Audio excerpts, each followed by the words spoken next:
Varicose veins కి సరైన చికిత్స కోసం సంప్రదించండి ఎవిస్ హాస్పిటల్. నాకు తెలిసినంత వరకు పెద్ద పెద్ద విలన్స్ లేకపోతే కొత్తగా వచ్చిన హీరోలు కూడా అన్ని ఆస్తులు సంపాదించుండ్రు. హైదరాబాద్ కి 4 వైపులో ఫామ్ హౌస్లు ఉన్నాయి ఆయనకి. ఒక 10-15 ఇల్లులు ఉన్నాయి. తిరిగేయని పెద్ద పెద్ద కార్లే. పిల్లలు ఎక్కడ చదువుకున్నారు తెలుసా? ఒక అబ్బాయి టెక్సాస్, అమ్మాయి ఫ్లోరిడా, లేదు ఆస్ట్రేలియా సిడ్నీలో ఉన్నారు. ఎలా అన్నా అంటే అంటే చిన్న చిన్న క్యారెక్టర్స్ చేసుకుంటున్నప్పుడు వచ్చే రెమ్యునరేషన్ జాగ్రత్త పరుచుకొని కొన్న ఆస్తులేనా? ఎందుకంటే నాకు తెలిసి పెద్ద పెద్ద విలన్స్ కూడా ఇన్ని ప్రాపర్టీస్ ఉండో అంత సంపాదించారు దిల్ రమేష్ అంటారు. ఇక్కడ ఫామ్ హౌస్ బాగున్నాయి కదా మీవి. ఏం చెప్పాలా ఆడియన్స్ అంతా అనుకోని ఐటీ వాళ్ళు ఏం రారులే, అంత వైటేగా.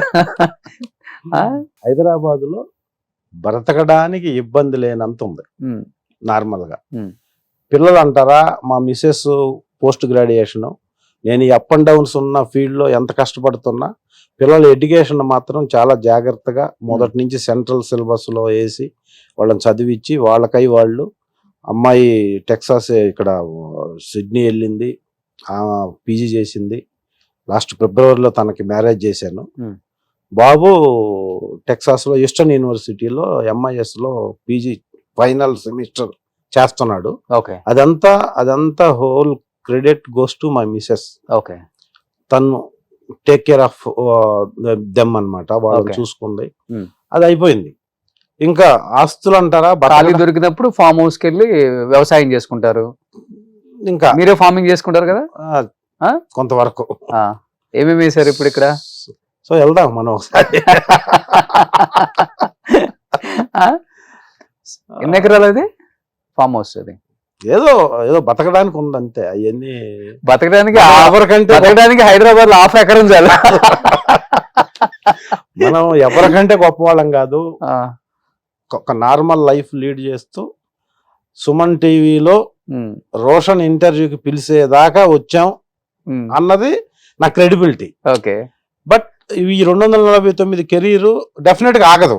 అంటే మనిషి అన్నవాడు హెల్దీగా ఉన్నంత వరకు ఇప్పుడు చాలా అప్ అండ్ డౌన్స్. ఎలా అంటే ఓడిపోయినప్పుడు మనకి ఎవడున్నాడు అనిపిస్తుంది. ఆ ఓటమిలో ఆత్మధైర్యం అన్నది, నేనున్నాను నువ్వు ముందుకెళ్ళి అంటది.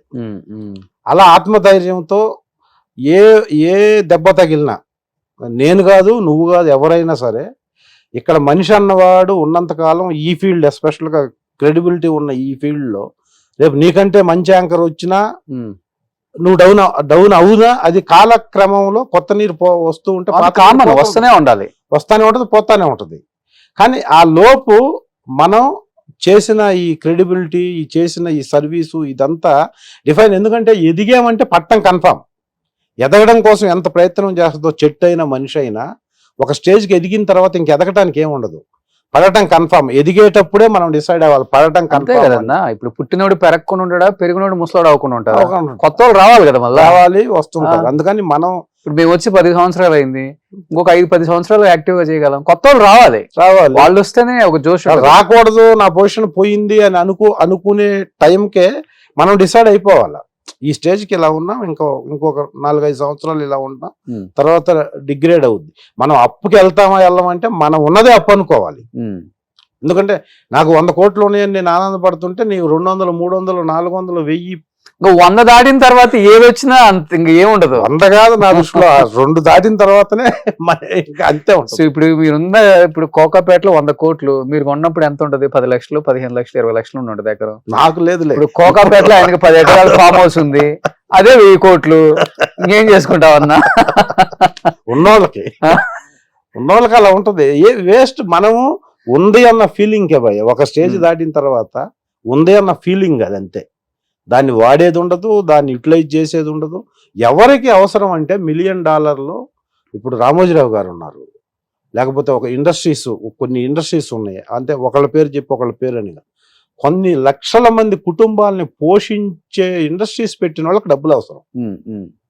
సోషల్ సర్వీస్ చేసే వాళ్ళకి, లేకపోతే కొన్ని వేల మందికి ఎంప్లాయ్మెంట్ క్రియేట్ చేసి మన దేశ జాతీయ సంపదని లేకపోతే జీడిపిని పెంచే రేంజ్ లో ఉన్న ఇండస్ట్రియలిస్టులకి డబ్బులు ఖచ్చితంగా అవసరం. దానికి ఇండియాలో బ్యాంక్స్ సపోర్ట్ చేస్తున్నాయి. అందరికీ అవసరం. ఇప్పుడు సినిమా వాళ్ళకి కూడా ఒక వ్యాపకం ఉంటుంది తప్పనిసరిగా, ఎందుకంటే ఎన్నాళ్ళు ఉంటుంది ఈ ఫీల్డ్ చెప్పలేం కదా.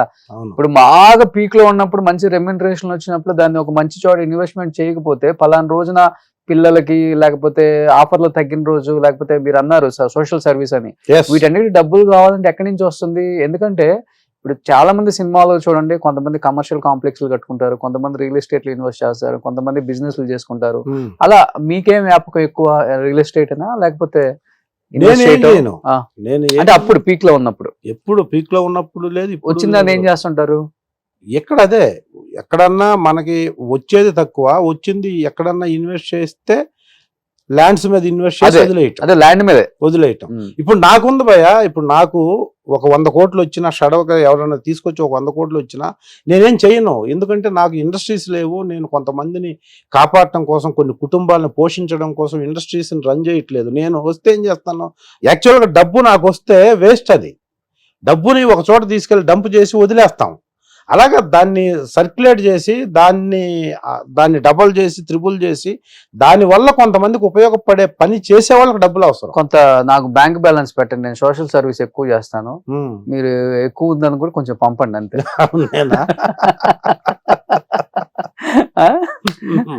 సో నాకు డబ్బు వస్తే నేను అదే చేస్తాను భయ్య. డబ్బు లేదు కానీ డబ్బు వస్తే, ఇప్పుడు మీరు ఒక పేరు వినుంటారు, మీరు అలాంటి వాళ్ళని తెచ్చి ఇంటర్వ్యూ చేయండి ఫ్యూచర్ లో. కొమర జాజీ అని ఒక పేరు విన్నారా మీరు? కొమర జాజీ అని ఒక అతను తన లైఫ్ మొత్తం సాక్రిఫైస్ చేసి అడవుల్లోకి వెళ్ళి అడవుల్లో ఉన్న ప్లాస్టిక్ డబ్బాలని, ప్లాస్టిక్ బాటిల్ని మొత్తం తీసేసి వర్షాకాలంలో కొన్ని లక్షలు విత్తన బంతులని విత్తనాలని సేకరించి జిల్లా కలెక్టర్ని వాళ్ళని టైఅప్ చేసి స్కూల్ పిల్లల్ని టైఅప్ చేసి తీసుకెళ్లి వర్షాకాలంలో కొన్ని లక్షల విత్తనాలు అడవుల్లో నల్లమల్ల ఫారెస్ట్లో చల్లుతుంటాడు. వేరే పని చేయడు అతను.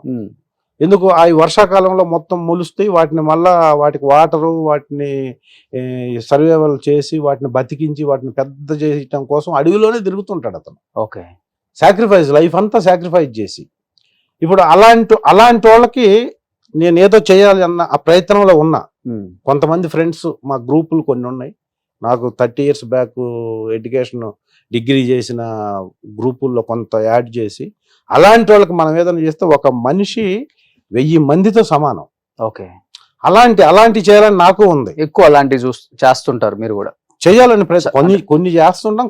ఇప్పుడు నాకు అతను అంటే నాకు విపరీతమైన అభిమానం. అసలు నల్లమల ఫారెస్ట్ లో ఎప్పుడు తిరిగి బస్తాల్లో విత్తనాలన్నీ సేకరించి తీసుకెళ్లిపోయి వర్షాకాలం వచ్చినప్పుడు ఎక్కడ పడతాడు చల్లేసి, చల్లిని మళ్ళా మొక్కలు అయినాయా లేదా, మొక్క మళ్ళీ బతికిందా లేదా, బ్రతికిన మొక్కను ఎలా కాపాడాలి, అది ఆయుర్వేదం వైద్యానికి ఉపయోగపడే ఎన్నో మొక్కలు సర్వనాశనం అయిపోయినాయి ఫారెస్ట్ లో. మీరు ఇప్పుడు చెప్తుంటే గుర్తొస్తుంది, చాలా మంది ఆర్టిస్టులు చెప్పారు నాకు, హీరోస్, కొంతమంది విలన్స్. దిల్ రమేష్ సెట్లో ఉన్నారు అంటే చాలా ఫిలాసఫీ చెప్తారు, బాగా వినాలనిపిస్తుంది. హీరోలు అయితే అలా కూర్చోబెట్టేసుకుంటారు అని.